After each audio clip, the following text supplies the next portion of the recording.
आप सबको भली भांति ये जानकारी है कि दिवाली का त्यौहार हमारे देश में सबसे प्रसिद्ध त्यौहार है। सबसे ज़्यादा खुशी भरा, सबसे ज़्यादा मिठाई इसी त्यौहार पे बढ़ती है। गांव, घर, बस्ती जहाँ कभी भूले से भी दिया नहीं लगाते वहाँ भी प्रकाश करते हैं उस दिन।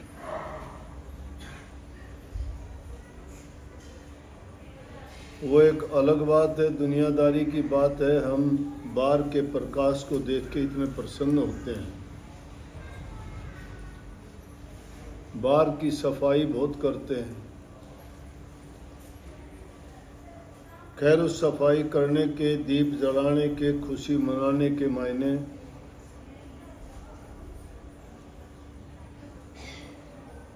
इसलिए थे कि श्री रामचंद्र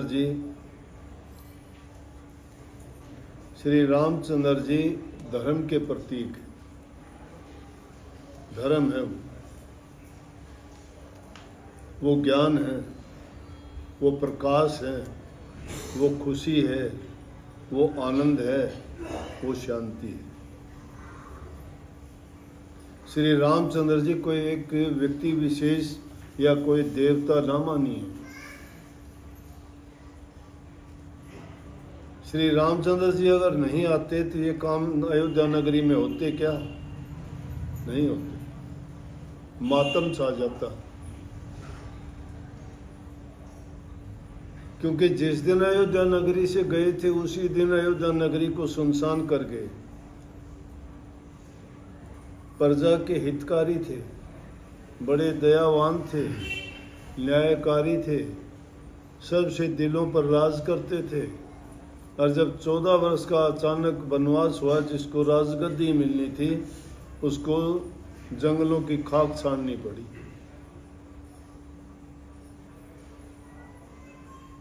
महापुरुषों ने तो बहुत अच्छी तरह से कही है कि ये सब खेल तो कर्म गति का था, लेकिन उस कर्म की रचना, उस खेल को करने के लिए श्री रामचंद्र जी ने क्या क्या रचना रची, सिर्फ कर्म गति समझाने के लिए।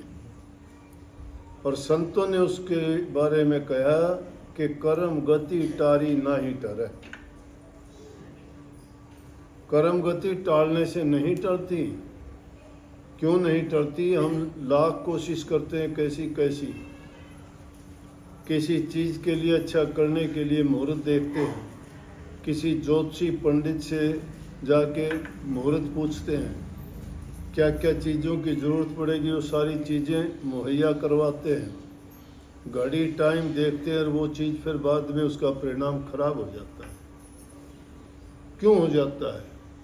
जब सारी चीज़ें हमने इतनी भली भांति इतने दिन पहले तैयारी करके, सोच के और बड़े अच्छे ढंग से करने का प्रयास किया, फिर वो खराब क्यों हुई?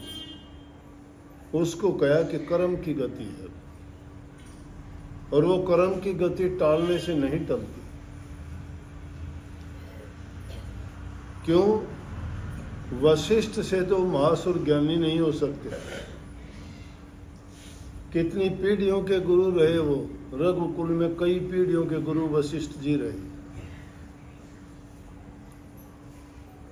और वही वशिष्ठ जी ने लगन शोध के रखा था रामचंद्र जी को कल राज्याभिषेक होगा, लेकिन हुआ क्या? वनवास मिला। वो भी छोटा मोटा नहीं, 14 वर्ष का। तो उस कर्म गति के बारे में क्या? कर्म गति टाली ना ही टले।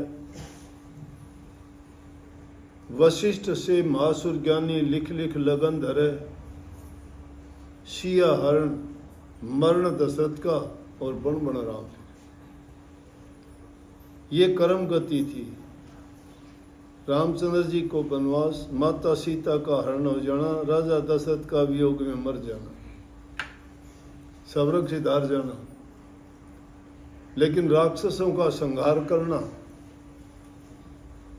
और वो 14 वर्ष में किन किन से मुलाकात हुई? बंदरों से, भालुओं से, जंगली जानवरों से, पेड़ पौधों से, 14 वर्ष में रामचंद्र जी ने क्या क्या किया।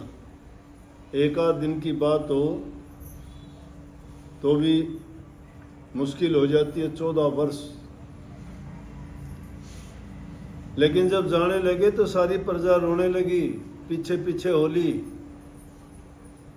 कि आप गए तो हमारा चैन गया, आप गए हमारी शांति गई, आप जाओगे हम किसके सहारे रहेंगे, आप तो प्रकाश के दीप हो, आपके बिना अंधेरा हो जाएगा। कहते हैं कि नहीं, कहते पुत्र के बिना तो घर में अंधेरा होता है। अंधेरा तो प्रकाश से मिटता है ना, लेकिन पुत्र को भी प्रकाश मानते। तो कहा कि आपके बिना तो अंधेर हो जाएगा, दिलों में भी अंधेर, दुनिया में भी अंधेर, जीवन में भी अंधेर, कैसे जिएंगे हम। रामचंद्र जी ने सबको समझाया। रोती बिलखती प्रजा को छोड़ के और जंगल की राह ली, उनको कहा कोई बात नहीं, समय रुकता नहीं है, समय गुजर जाता है। शुरू में जब आपत्ति विपत्ति आती है आदमी को कठिन लगता है, कोई भी काम करो, लेकिन धीरे धीरे वो आसान होता चला जाता है, क्योंकि वक्त हर चीज को सहला देता है, हर घाव को भर देता है। वक्त की बड़ी खूबियां हैं, ये रुकता नहीं, चलता ही रहता है। हम वक्त की इंतजार करते हैं, वक्त किसी का इंतजार नहीं करता। 14 वर्ष गए, राक्षसों का संहार करके लंका का राज विभीषण को सौंप के अयोध्या में लौटे तो लोगों को जब पता लगा प्रजा को कि श्री रामचंद्र जी उस दिन वापस आएंगे, उस दिन का नाम दीपावली रखा। लोगों ने घरों की सफाई करी, बहुत अच्छा काम किया, क्योंकि 14 वर्ष तक उन्होंने अपने घर नहीं संभाले, उन्होंने नए वस्त्र नहीं पहने, उन्होंने कोई नए बर्तन नहीं लिए, घरों में कोई किसी प्रकार की रोशनी नहीं की, क्योंकि जिनके दिल बुझे हुए होते हैं बाहर की कितनी भी रोशनियां करो उसको खुशी थोड़ी देती है। जब इंसान का मन प्रसन्न होता है तो उसको रोशनी की भी जरूरत नहीं होती। और जब उनको पता लगा तो कितने दिन पहले लगे, घरों को संवारने लगे, नए वस्त्र खरीदे, नए बर्तन खरीदे, घरों में दीप जलाए, रंग रोगन किया, सफाई किए, नए वस्त्र लेके आए, बड़े हार श्रृंगार किए सब ने। और जब अयोध्या में लौटे तो अयोध्या नगरी इसी तरह जगमगा उठी जैसे दिवाली के दिन आज हमारे शहर घर गांव जगमगा उठते हैं। इसकी तुलना उससे की जाए, लेकिन उससे ज़्यादा लोगों के दिल खिल उठे। और दिल जब खिल उठता है तो कहते हैं ना कि मेरा ये काम हो जाए तो मिठाई बांटना, कहते हैं। तो खुशी जब हुई तो मिठाई बांटी, ब्याह शादी होती है मिठाई बांटते हो, घर में कोई खुशी आती है मिठाई बांटते हो, नया घर बनाते हो तो मिठाई बांटते हो, घर में लड़का हो जाए मिठाई बांटते हो। इसी प्रकार से श्री रामचंद्र जी आए तो लोगों ने मिठाई बांटी, खाई, खिलाई। आज भी वो काम करते, मिठाई आज तक बांटते। अच्छे काम का परिणाम हमेशा अच्छा होता है। खुशी बांटने से खुशी बढ़ती चली जाती है। खुशी जितनी बांटोगे, जितने लोग आते जाएंगे उसमें खुशी बढ़ती चली जाए, कम नहीं हो। लेकिन दुख घटता चला जाता है। दुख को बांटने के लिए जाते हो, दुख घट जाता है, दुख बटा लेते हैं। सोचो अगर किसी के घर में कोई मृत्यु हो जाती है, जवान मृत्यु हो जाती है, दुख है, हार्ट टूट गया, दुर्घटना में परिवार खत्म हो जाते हैं, पूरे जो लोग सुनता है अफसोस करता है। घर में कोई एक आध बचता है तो जाते हैं उसको सांत्वना देते हैं। अगर वो अकेला छोड़ दिया जाए तो वो आदमी 1 या 2 दिन में गुजर जाएगा उस चिंता में। लेकिन जब जाते हैं तो लोग जाके उसका दुख थोड़ा थोड़ा करके बटा लेते हैं। दुख बांटने से बढ़ता है और खुशी बांटने से बढ़ती है। तो ये वो दिवाली का त्योहार था। लेकिन उस जमाने में तेल का प्रयोग कम था, लाइट नहीं थी। किस चीज़ का प्रयोग करते थे? घी के दिए जलाते थे। चाहे सारी चीज़ें थी तो भी घी के दिए जलाए, क्योंकि घी का दिया जलाने से वातावरण शुद्ध होता है। घी जब दीपक में जल के उससे जो धुआं निकलता है वो खुशबू पैदा कर देता है, बहुत से कीटाणु मरते हैं। हम सांस लेते हैं तो उसकी हवा के कारण हमें अच्छी सुगंधी मिलती है, मन प्रसन्न होता है उससे। और वैसे भी घी का दिया जलाना खुशी का प्रतीक है। जब ये माता बहन एक दूसरे से झगड़ा करती है ना, अरे एक को नुकसान हो जाता है तो फिर उसको उलाना देती है, क्या कहती, तेरे घी के चस गए। अब तो घी के चस जाना मतलब बहुत खुशी की बात है। तो इस दिन घी के दिए जलाने चाहिए। इन दूसरे ये लाइट जला के बैठ जाते हो, 4 लड़ी लगा दी, हम भी बहुत लगाई है। ये लाइट की लड़ी लगा के बटन दबा के बैठ गए, हो गया प्रकाश। इस प्रकाश से मतलब नहीं था। बड़ी अच्छी बात है, ये हमारा एक ऐतिहासिक त्यौहार है और सबको खुशी मनानी चाहिए, मिठाई बांटनी चाहिए, खुशी बांटनी चाहिए, सबको गले लगाना चाहिए, हर आदमी के लिए मंगल कामना करनी चाहिए। जिससे तुम्हारी अनबन है उनको भी मीठा बोल के अपना बनाना चाहिए। सारे सब बैर भाव ईर्ष्या त्याग देनी चाहिए, क्योंकि ये महान दिन था और उस दिन कोई ऐसी बात होनी नहीं चाहिए कि जिसके कारण किसी के मन में कोई खटास पैदा हो। बाहर के प्रकाश से, जब हम बाहर के प्रकाश को देखने से हम इतने खुश होते हैं। 4 प्रकार के प्रकाश हैं दुनिया। अग्नि, फायर लाइट, जलने वाली अग्नि है, उसका प्रकाश होता है। मून लाइट, चंद्रमा की रोशनी, ये सन लाइट है दिन की, कितना प्रकाश है। अंधेरे में तो कुछ नहीं सूझता, अंधा हो जाता है इंसान, कुछ दिखाई नहीं देता, कुछ समझ नहीं आता, पता नहीं लगता कौन चीज कहाँ रखी है। लेकिन चौथी प्रकार की जो लाइट है वो डिवाइन लाइट है। डिवाइन लाइट वो जिसको हमारे ग्रंथों में सिख गुरुओं ने उसको चांदना लिखा है, हिंदुओं ने उसको ज्योति या प्रकाश लिखा है, अंग्रेजों ने उसको लाइट लिखा है। वो लाइट है। नानक साहब कहते सब में ज्योत ज्योत है सोए, तिसके कारण सब में चांदन हुए। अब बाहर की रोशनी तो हम देखते हैं, लेकिन अंतर का प्रकाश तो अंधेरा पड़ा है। वो किस चीज से प्रकट होगा? गुरु नाम से, गुरु ज्ञान से। सोई पड़ी है हमारी रूह, प्रकाशित है वो, लेकिन गुरु जब उस दीपक को प्रकाश देता है तो वो प्रकाशित होता है। जब तक गुरु से ज्ञान नहीं लेते, रास्ता नहीं मिलता। एक मकान के अंदर जाते हो जिसका ताला बंद पड़ा है, मकान तो आपको दिखाई देता है, लेकिन अंदर में प्रवेश नहीं कर पाए क्योंकि दरवाजे बंद हैं। इसी प्रकार से गुरु क्या करता है? दरवाज़ा खोलता है, और जब दरवाज़ा खुल जाता है, प्रवेश करते हो तो अंदर के नज़ारे, अंदर का प्रकाश, अंदर की जो जो दृश्य हैं वो जब देखने को मिलते हैं, तब उसका जीवन का अर्थ खुलता है, उसका पता लगता है कि हमारे अंदर में क्या है। जिसको ढूंढने के लिए बाहर घूमते हैं वो तो हमारे अंदर में ही बैठा हुआ है, लेकिन हमें भूल क्या पड़ी कि हम उसको बाहर ढूंढते हैं। बाहर किस लिए ढूंढते हैं कि तलाश तो हमें है, लेकिन रास्ता बताने वाला नहीं मिला कि वो कहाँ मिलेगा। और बताने वाले भी मिल गए झूठे साचे, तो फिर और लोग पाखंड में फंस के रह गए। पाखंड क्या बना लिया लोगों ने? सुनी सुनाई बात, किताबों की पढ़ी बात खुद करना छोड़ दिया। वो बात सीख के और झूठ बोलना और सीख के, वो काम तो करते नहीं, झूठ और लगा लिए उन्होंने साथ में। कैसे कैसे आडंबर और नाटक देखते हैं, हैरान हो जाओगे आप लोग। अरे भक्ति करने के लिए तो ऋषि मुनि लोग एकांत में जाते थे। हम भी जब आपको दीक्षा देते हैं तो कहते हैं भाई दोनों टाइम का टाइम बनाओ, एकांत का और शांत वातावरण, एकांत की जगह में भजन करना।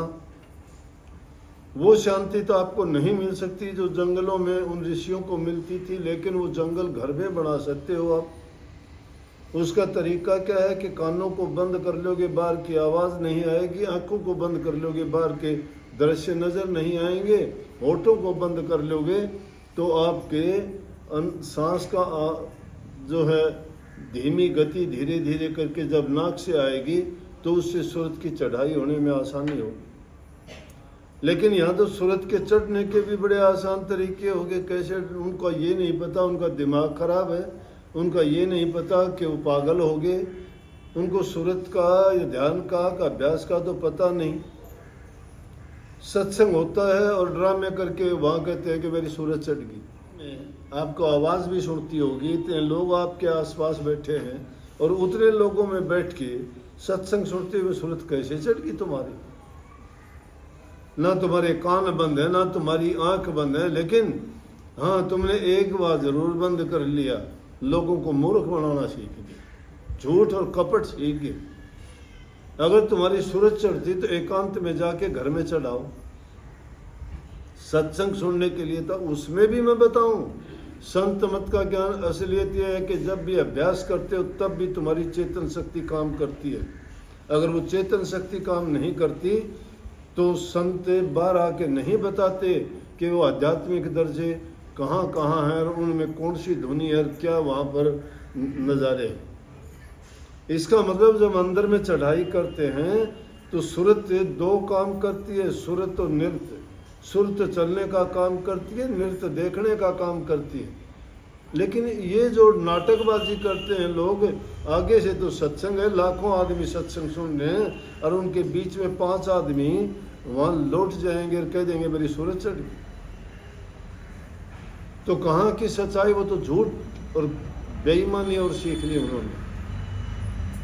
दूसरे लोग भी कहते हैं उसको देखा देखी, क्योंकि जब बता दिया कि दरवाज़ा बंद पड़ा है, अंदर में प्रवेश नहीं किया, बाहर सूरत कैसे चढ़ गई? कुछ पता ही अता पता ही नहीं है। हाँ, उसके लिए धीरे धीरे अगर इंसान प्रयास करे तो टाइम बहुत लगता है। मैं ये नहीं कहूँगा नहीं हो सकता, करने वाले में हौसला होना चाहिए, हर इंसान कर सकता। मुश्किल और कठिन नहीं है। मैं ये कह के आपको दुर्बल नहीं बनाना चाहता कि नहीं कर सकता, मैं कहता हूँ हर कोई कर सकता है। छोटे से छोटा बच्चा भी कर सकता है जिसको समझ है। उसमें गरीब अमीर का सवाल नहीं, औरत पुरुष का सवाल नहीं, हर कोई कर सकता है। लेकिन उसमें लगन, विरह, प्रेम, ये चीज़ें, त्याग और तप, ये 5 चीज़ जब तक नहीं है किसी में तो उस रास्ते पे नहीं जा सकता। तो उसके हृदय में तो अंधेरा ही रहेगा, प्रकाश कहाँ होगा? प्रकाश कहाँ होगा? और ये कोई दिखावे की चीज़ नहीं है। जो दिखावा करता है वो झूठा है, वो कपटी है। यहाँ झूठ का सवाल नहीं। जिसको तो ये भेद मिलता है वो तो छिपाता हो रहा है, कोई बताता ही नहीं। जिसने जिसको मिल गया उसने बताना ही नहीं अच्छा समझा। लेकिन संतों के लिए ये आदेश है कि इस युग में जीवों को जगाने के लिए और रास्ता उनके खोलने के लिए उनको बताना पड़ता है, बिना बताए। क्योंकि कलयुग के जीव हैं, ये पाखंड पूजा में ज़्यादा मान जाएंगे, सच्चाई की ओर नहीं जाएंगे। पाखंड पूजा में अब कहीं भी एक पाखंड शुरू कर दो, वहाँ लाइन लग जाएगी। लेकिन सच्चाई की बात होगी, वहाँ से मुख मोड़ ले, क्यों? करना कोई नहीं चाहता। कैसे करें? करने की ज़रूरत नहीं है। आजकल तो साइंस का ज़माना आ गया, ये भी शब्द याद करने वाले भी फ़ोन सामने रख के शब्द सुनाते हैं। याद कहाँ है? मशीन का काम आ गया, कंप्यूटर में देखते, कंप्यूटर में सुरक्षा डालेंगे, फ़ोनों में सुरक्षा डालेंगे, टीवी में सुरक्षा डालेंगे। सुरक्षा डालना आसान हो गया बिल्कुल। करने के बिना ये सब चीज़ें होती हैं। उनके दिलों में अज्ञान रहेगा। असल दिवाली अगर मनानी है ना, संत ये भक्तों के लिए, अभ्यासियों के लिए, गुरुमुखों के लिए बताता हूँ कि बाहर की सफाई तो ज़रूरी है ही है, लेकिन अंदर की सफाई भी करो। अंदर की सफाई करोगे, ज्ञान की ज्योति जलाओगे, गुरु की आज्ञा का पालन करोगे, हृदय तुम्हारा पवित्र होगा, उसमें खुशी होगी। जब तुम्हारी असली दिवाली मानी जाएगी, मैंने शब्द लिख रखा है कि दिवाली भाई संतों ने घट में बताई। संतों की दिवाली तो घट में है। और स्वामी जी महाराज ने सार वचन में लिखा है, संत दिवाली नित्य करें सत लोक के माँ, और मते सब काल के यूं ही धूड़ उड़ा। संतों की दिवाली कहाँ है? अंतर में, घट में। वहां जो प्रकाश को देखते हो, वहां धूप दीप नैवेद्य अगर जा ज्ञान की ज्योत जलावे जी, वहां ज्ञान की ज्योत जलती है। ना धूप की जरूरत, ना दीप की जरूरत, ना और कोई दीपक जलाने की जरूरत वहां का, क्योंकि सतगुरु हमें वो दीपक देता है जो स्वयं प्रकाशित है। न तेल बत्ती घी कोई किसी चीज की जरूरत नहीं। सतगुरु उसके अंतर के पर्दे जो भ्रम के हैं वो हटा देता है। अब भ्रम के पर्दे खुद नहीं हटाना चाहते, दुनिया को झूठा दिखाना चाहते हैं कि मैंने ये कर लिया, मैंने वो कर लिया। अरे करोगे जब तो तुम्हें दिखाने की जरूरत, छिपा और लोगे आप, अनजान बन जाओगे। संतों ने, किसी ने ढोलकी की थाप लगा के कही मैं संत हूं, कभी कही नहीं किसी। उन्होंने तो कह दिया मालिक जाने, मुझे नहीं कुछ पता, किसी ने भी नहीं कहा कि आओ। लेकिन अब ये पाखंड बना लिया। परंतु आज तो त्योहार के दिन की बात थी ना, कि दिवाली के दिन आप भी खूब मिठाई बांटना, खुशी मनाना, खूब मिठाई खाना, लेकिन साथ की साथ इस बात का भी ख्याल करना, कुछ लोग गलत काम भी कर देते हैं। ये तो सृष्टि की जब से रचना हुई, राक्षस साथ पैदा हो गए थे, वो अपने काम करते रहे। लेकिन जो पुण्य आत्माएं थी, उन्होंने तो पुण्य के काम करने, भलाई के और दूसरे लोगों के हित के काम करने। जो खुद का कल्याण चाहता है वो दूसरे के प्रति प्रेम, त्याग और परोपकार के काम जो करता है, उसका अपने आप हृदय शुद्ध और पवित्र होता है। जो दूसरे का हित नहीं चाहता, तो समझो कि उसका दिल तो काले कर्मों से, खोटे कर्मों से, पाप कर्मों से पहले ही भरा हुआ है। लेकिन ऐसे काम करके ऐसे लोग लज्जित नहीं होते हैं। लज्जित क्यों नहीं होते? कि वो नित्य प्रति ऐसे करते हैं तो उनको अपना पाप बोध याद नहीं होता। वो नहीं जानते मैंने क्या कर दिया। जिसको ये पाप बोध हो जाता है कि ये गलत है, ऐसा नहीं करना चाहिए। इंसान को पता कब लगता है? जब वक्त गुजर जाता है। तो उसका क्या फायदा? जब वो बारिश आए भी और कृषि सूख जाए तो क्या फायदा उस बारिश का आने से? वक्त गुजर जाने के बाद फिर पछताने के सिवाय कोई रहता नहीं है। तो इसलिए हमें अच्छे से अच्छे काम करने चाहिए, उन लोगों की तरफ ध्यान नहीं देना चाहिए। कुछ लोग दिवाली का है त्यौहार बड़ी खुशी मनाते हैं, क्या जुआ खेल के, शराब पीते हैं, मिठाई एक तरफ धर दी, तो लक्ष्मी कैसे आएगी? लक्ष्मी का पूजन किया करो, जिसकी पूजा करोगी वो तुम्हारे पास आएगा। तो इसलिए उनकी ओर ध्यान ना देके, बल्कि अगर हो सके तो अपनी जिंदगी में इंसान किसी इंसान को भटके हुए को एक रास्ते पर ले आए।